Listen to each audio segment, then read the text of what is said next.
నువ్వు వచ్చిన తర్వాత 24 గంటల ఉచిత విద్యుత్తుకు మంగళం పాడినావు. ఈరోజు రాష్ట్రంలో ఎక్కడ కూడా రైతులకు 13 గంటల ఉచిత అంటే మించి ఉచిత విద్యుత్తు రావడం లేదు. ఇవాళ నీ ఆర్పీడీసీఎల్ ఏర్పాటుతో 8-9 గంటలు కూడా రాని పరిస్థితి ఏర్పడుతుంది. నీ బడే బాయ్ చెప్పినట్టు అనిపిస్తుంది నాకు. ఇలా గుజరాత్లో కేవలం రైతులకు 7 గంటల కరెంటే వస్తుంది. కాంగ్రెస్ పాలిస్తున్న కర్ణాటకలో 8 గంటల కరెంటు మాత్రమే వస్తుంది. రేపు తెలంగాణలో కూడా అదే జరగబోతా ఉంది. ఇది నేను ఉత్తగా మాట్లాడతలేను. మొన్న ఆర్పీడీసీఎల్ ఏర్పాటు సందర్భంగా ఇది రాష్ట్ర ప్రభుత్వం ఇచ్చిన జీవో నంబర్ 8. ఆర్పీడీసీఎల్ ఏర్పాటు చేసేటప్పుడు రాష్ట్ర ప్రభుత్వం ఇచ్చిన ఇది జీవో నంబర్ 8. ఈ జీవో కూడా ప్రజలకు మీ అందరికీ కూడా అందుబాటులో పెడతా. ఈ జీవోలో ఏం చెప్పింది ప్రభుత్వం అంటే, energy department TGRPDCL formation of third discom approval అని కింద ఏం చెప్తారు ఇలా, the allocation of PPs between the 3 distribution companies of Telangana, namely TGRPDCL, TGSPDCL and TGNPDCL shall be done in such a manner that a higher share of renewable energy is allotted to TGRPDCL and category wise uniform tariff is maintained across the state. In the point ఏంటంటే మీరు బాగా అర్థం చేసుకోవడానికి, a higher share of renewable energy is allotted to TGRPDCL. Higher share of renewable energy is allotted to TGRPDCL. అంటే ఏంది renewable energy అంటే ఏంది? Solar power. Solar power ఎప్పుడు వస్తుంది? పొద్దున సూర్యోదయమైన 7 గంటలకు అట్లా సోలార్ పవర్ స్టార్ట్ అవుతుంది. ఎప్పుడు ఆగిపోతుంది? సూర్యాస్తమయ్యే 5-6 గంటలకు సోలార్ పవర్ ఆగిపోతుంది. అంటే రైతులకు, లిఫ్ట్ ఇరిగేషన్ స్కీములకు, మంచినీటి పథకాలకు ఇవన్నీ TGRPDCL కింద ప్రభుత్వం పెట్టేసింది. మరి TGRPDCLకి ఏ కరెంట్ ఇస్తా అంటుండ్రు Revanth Reddy? Renewable energy solar power ఇస్తా అంటుండ్రు. థర్మల్ పవర్ ఇవ్వడట, హైడల్ పవర్ ఇవ్వడట, ఓన్లీ సోలార్ పవర్ ఇస్తా అంటుండ్రు. మరి సోలార్ పవర్ ఎప్పుడు ఉంటుంది?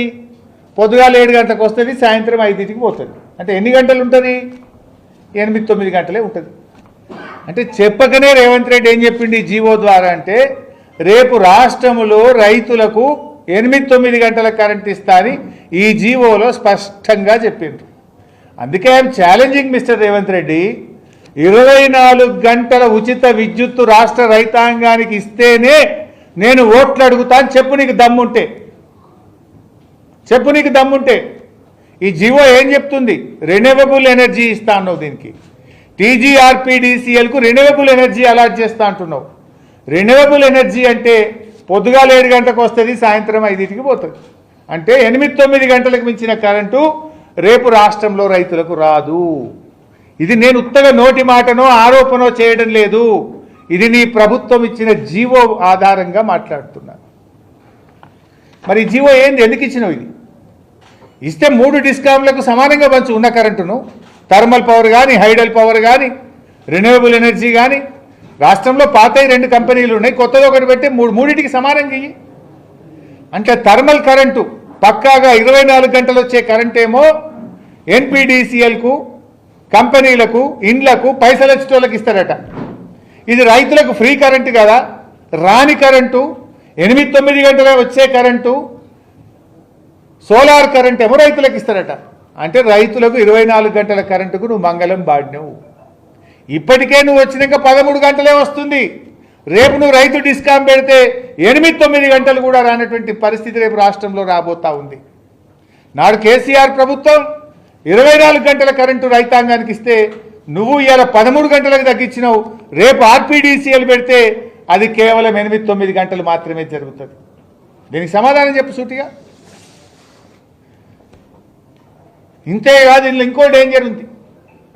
రేపు సాగునీటి ప్రాజెక్టులు ఉంటాయి.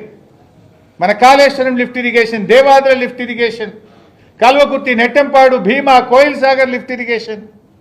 రేపు దానికి కూడా 8-9 గంటల కరెంటే ఇస్తావు కదా. నీ కరెంటే ఉండదు. నీ దగ్గర ఉన్న పీపీఏనే రెన్యూవబుల్ ఎనర్జీ. పీపీఏ అంటే పవర్ పర్చేజ్ అగ్రిమెంట్. పీపీఏనే నీకు సోలార్ పవర్ ఉంటే నువ్వు రాత్రిపూట కరెంట్ ఎట్లా ఇస్తావు, ఈ మోటార్లు ఎట్లా నడుస్తాయి? అంటే నువ్వు నీళ్లు ఆంధ్రాకు జారగొడతావా? కృష్ణానదిలో వచ్చే వరదనే 3 నెలల్లో 2 నెలల్లో 15 రోజులు వస్తుంది. నీళ్ళు వచ్చినప్పుడు రప్పరప్ప గుంజుకోవాలి, మన ప్రాజెక్టులు నింపి పెట్టుకోవాలి. నువ్వు 8 గంటల కరెంటే ఇస్తా అంటే మోటార్లు ఆన్ అంటే ఆ పొద్దుగాల 7 గంటలకు ఆన్ చేయాలి, సాయంత్రం 5 గంటలకు బంద్ చేయాలి. మరి ఎట్లా నింపుతావు నీ రిజర్వాయర్లు? ఎట్లా ఇస్తావు రైతులకు నీళ్లు? రేపు గోదావరిలో అయినా కృష్ణానదిలో అయినా సంవత్సరం అంతా వరద ఉండదు కదా. నువ్వు సోలార్ పవర్ ఇస్తే ఆర్పీడీసీఎల్, ఎందుకంటే నువ్వేం చేసినావు, అన్ని లిఫ్ట్ ఇరిగేషన్ స్కీమ్లను ఆర్పీడీసీఎల్ కింద వేసేసినావు. ఆర్పీడీసీఎల్లో మరి కరెంట్ ఉండేదే 7-8 గంటలు 9 గంటలు ఉంటే రేపు ఈ మోటార్లు ఎట్లా నడవాలి? అంటే రేపు కృష్ణా గోదావరి నీళ్లు కూడా రావు. రేపు కల్వకుర్తి కింద, నెట్టంపాడు కింద, భీమ కింద, కోయిల్ సాగర్ కింద, ఏఎంఆర్ ఎస్ఎల్బీసీ కింద, సీతమ్మ సాగర్ కింద, కాళేశ్వరం కింద రేపు పంటలు కూడా వండకుండా చేస్తావా రేవంత్ రెడ్డి అని నేను అడుగుతా ఉన్నా. రైతులకు నీళ్లు కూడా ఎగనామే పెడతావా? ఇక వచ్చే నీళ్లు కూడా రాకుండా చేస్తావా? నీ థర్మల్ పవర్ లేకుండా ఆర్పీడీసీఎల్ రాత్రిపూట కరెంట్ ఎట్లా ఇస్తుందో చెప్పు. రాదు రేపు కరెంటు. అంటే రేపు బావుల కింద, బోర్ల కింద పండించుకునే రైతులకు 24 గంటల కరెంటు ఉండదు. ప్రాజెక్టుల కింద ఉండే రైతులకు లిఫ్ట్ ఇరిగేషన్లు పనిచేయి, రేపు సాగునీరు అందుబాటులో ఉండకుండా చేస్తున్నావు. ఇక మూడవది మంచినీళ్ళ పథకం, మిషన్ భగీరథ.